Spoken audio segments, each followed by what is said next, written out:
Look at the nearest wall outlet. You plug in a device and power flows instantly. But if you trace that invisible line backwards from your home to the power plant, you will find a physical journey spanning hundreds, sometimes thousands of miles. To safely cross that massive distance, the electricity flowing into your home actually changes its voltage 5 distinct times along the way. Today, we are going to build a complete 7-step map of the electrical grid.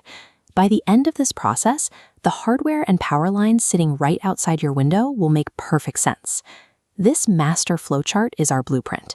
We will use it to track our progress across the 7 steps, while this active voltage tracker monitors the exact electrical pressure at every stage of the journey.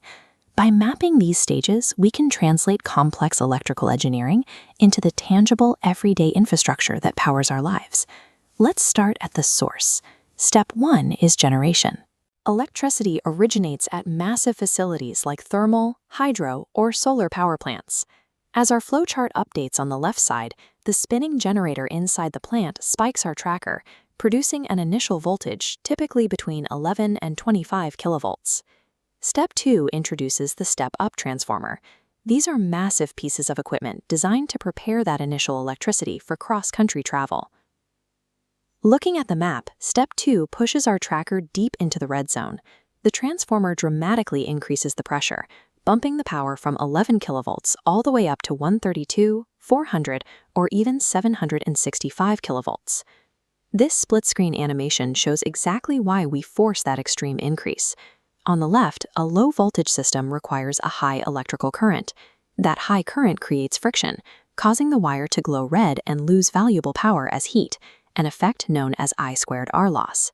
Zooming in on the right side, we see the inverse relationship at work. When we push the voltage extremely high, the current drops. That lower current moves cleanly through the transmission wire without generating excessive heat. Without this specific voltage spike, long-distance power transmission would fail. The energy would simply burn off as heat before it ever reached the city limits. Now that the power is prepped, Step 3 uses high-tension transmission lines. These serve as extreme distance energy highways, cutting across rural terrain and mountains. As we map Step 3, notice that the tracker holds steady at those maximum high voltage levels. These particular towers are built strictly to move untamed power between distant states and cities. But you cannot route 400 kilovolts directly into a populated area. That brings us to Step 4, the grid substation, located right at the geographical edge of the city. Watch the tracker as Step 4 begins the step-down process. The grid substation systematically reduces the extreme pressure, dropping it from 400 kilovolts to 220 to 132, and finally down to 33 kilovolts. This installation acts as the city's firewall. It intercepts raw cross-country power and tames it into a manageable regional supply, safe enough to cross the city border. As the power moves inward, Step 5 is the distribution substation. Here, the power is routed into specific city sectors, dropping the tracker down once again from 33 kilovolts to 11 kilovolts. This 11 kilovolt supply is what you see traveling on the taller utility poles, running along major local roadways. Step 6 is the final checkpoint before your home, the distribution transformer. You know these as the green boxes sitting on neighborhood lawns, or the gray cylinders mounted on wooden poles. Updating our map, Step 6 pushes our tracker to the lowest consumer-safe zone. The neighborhood transformer converts the 11 kilovolts down to 415 volts and 230 volts. Finally, Step 7 is the final supply. The path splits here.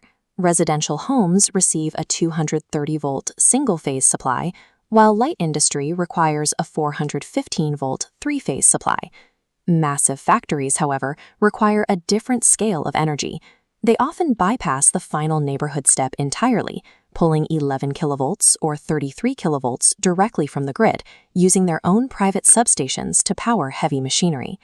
This highly customized final distribution ensures that a massive steel press and a bedside lamp both get the exact safe flavor of power they require to operate.